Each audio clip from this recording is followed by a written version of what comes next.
پالا دے دوں، ذہن تازہ ہو جائے آپ کا. جنگ میں یوں ہی انسان میں غیظ و غضب ہوتا ہے، لیکن جب ماحول ایسا ہو کہ غصے میں اور اضافہ ہو جائے تو پھر انسان کچھ نہیں سوچتا، بس یہ سوچتا ہے کہ ہمیں دشمن کو قتل کرنا ہے.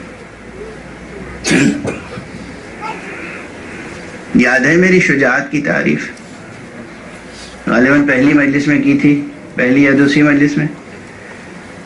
شیر شجاع نہیں ہوتا، یہ انسان ہے جو شجاع ہوتا ہے.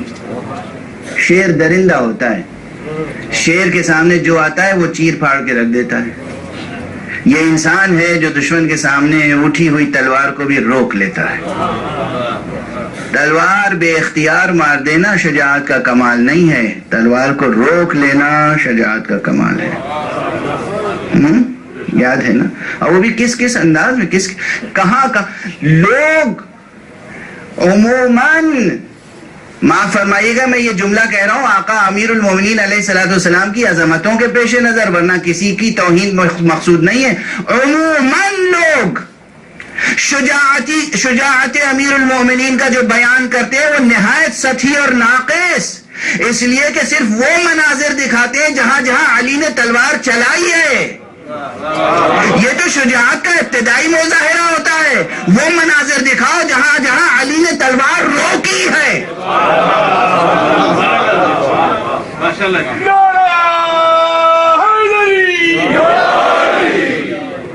بے اختیار چلتی ہوئی تلوار رک جائے،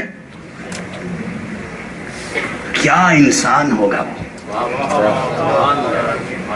کیا خود پہ اختیار ہوگا اور کیا عالم پہ اختیار ہوگا، کیا شجاعت ہوگی، کیا قدرت ہوگی، کیا حوصلہ ہوگا، کیا صبر ہوگا کہ میدان جنگ میں انسان تلوار روک لے. یہ ایک دو مناظر تھوڑی ہیں، کئی مناظر ہیں، کئی مناظر ہیں. لیکن اس وقت بہرحال اب وقت بہت کم ہے، اس لیے صرف یہی بیان مکمل کر دوں کہ جنگ خندق میں جو مولانا روم نے بہت لطف کے ساتھ، بہت کیفیت کے ساتھ بیان کیا ہے، جنگ خندق میں عمرو بن عبد ود کو جب امیر المومنین علیہ الصلوۃ والسلام نے زیر کیا اور چاہتے تھے کہ سر قلم کریں، تو اس نے گستاخی کچھ ایسی کی کہ آپ نے چھوڑ دیا اور پیچھے ہٹائے. اب اسے کیا کہیں گے؟ صبر، شجاعت، یا یہ سارے الفاظ چھوٹے ہو جاتے ہیں؟ علی کا ایک عمل اتنا بڑا ہو جاتا ہے، علی کا یہ عمل اتنا بڑا ہے، اتنا بڑا ہے، اتنا بڑا ہے کہ دنیا کی ڈکشنریوں میں اس کو پیش کرنے کے لیے الفاظ موجود نہیں ہیں. جب ہم یہ محسوس کر رہے ہیں کہ امیر المومنین کا یہ ایک عمل، یہ ایک ادا اس قدر عظیم ہے کہ اس کی تعبیر کے لیے، اس کے بیان کرنے کے لیے لغت میں الفاظ نہیں ہیں، تب تو پیغمبر نے کہا تھا ضربت علی یوم الخندق افضل من عبادت الثقلین. علی کی ایک ضربت روز خندق ثقلین کی عبادت سے بڑھ کر ہے.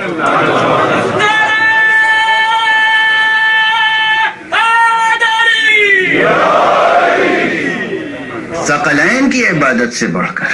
اور کون کہہ رہا ہے؟ حضور فرما رہے ہیں. جس کا دل چاہے حضور کو کہہ دے کہ آپ مبالغہ فرما رہے ہیں، غلو کر رہے ہیں. نعوذ باللہ، نستجیر باللہ.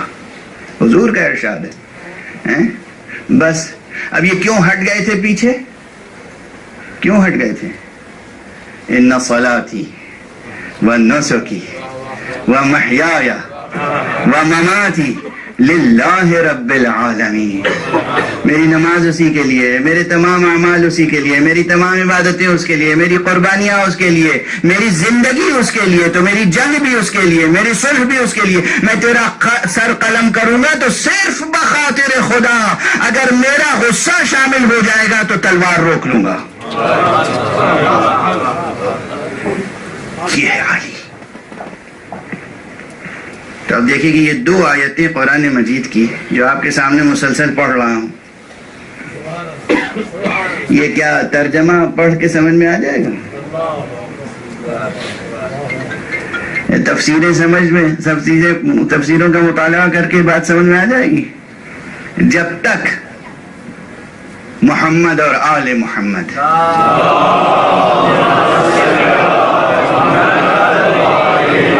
علی اور آل علی، حسین اور آل حسین، فاطمہ اور آل فاطمہ، ابو طالب اور آل ابو طالب، جب تک ان کے یہ تابناک چہرے اور یہ تابناک سیرتیں سامنے نہ ہوں، اس وقت تک بات سمجھ میں نہیں آئے گی کہ کس طرح پوری زندگی نظر مولا کی جاتی ہے اور کس طرح موت نظر مولا کی جاتی ہے. بس گفتگو تمام.